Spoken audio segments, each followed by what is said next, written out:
Welcome to Panama City Beach, Florida, home to one of Booz Allen's flagship engineering and manufacturing facilities.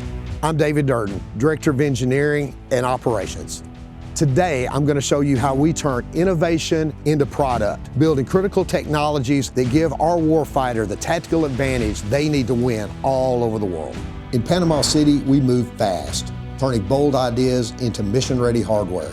From prototype to battlefield deployment, we reduce risk, accelerate timelines, and deliver critical capabilities to our warfighters faster and safer. We invest in U.S.-based facilities like this because we can design, build, and test mission-ready solutions that keep America ahead of evolving threats. We leverage best-in-class tools across mechanical, structural, systems, and ocean engineering to tackle the toughest challenges. And behind the tech are our people, highly skilled engineers and defense experts, including those that have actively served our country. From concept to combat, Booz Allen's Panama City Beach facility is proud to drive innovation and deliver excellence for our nation's warfighters. Nothing beats building the technology that secures America.